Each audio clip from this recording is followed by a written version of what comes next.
Are you terrified of letting your dog off the leash for fear that they won't come back? Whilst being stuck on a leash can be crippling for your dog as he's unable to exercise properly and interact with other dogs. Let's face it, without a bomb-proof come command, it's far too risky not to keep them on a line.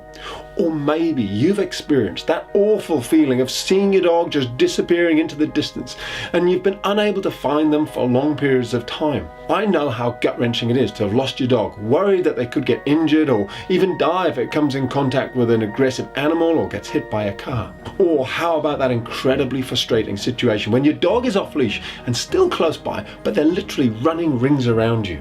It's very common for dogs to play this game. They come back within a few yards of you and won't let you catch them.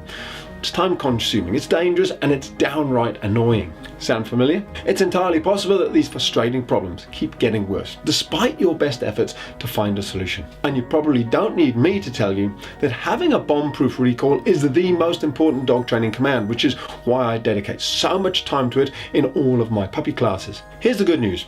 Regardless of whether you have a new puppy or an older dog, this command can be taught to your dog to ensure he stays happy and healthy. And it's not complicated. In fact, it's very straightforward.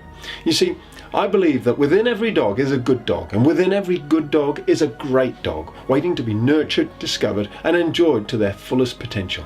So if you're ready to uncover the solution to get your dog to come back to you every time you call him, then you want to pay close attention to this video, because in just a minute I'm going to share with you the secret of how you can calm your dog down emotionally and teach him to come every time you call him using some very simple but extremely effective and powerful exercises.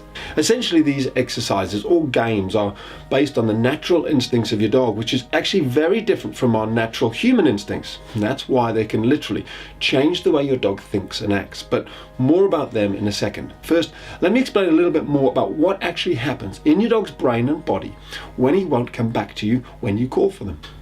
There's a physiological reaction that can occur in dogs which goes way back to their survival days in the wild, called the flight or fight response. It's basically an acute stress response to danger. Now, this can cause your dog to release a whole load of chemicals into their bodies, such as cortisol, adrenaline and noradrenaline, that flips them into an overdrive state where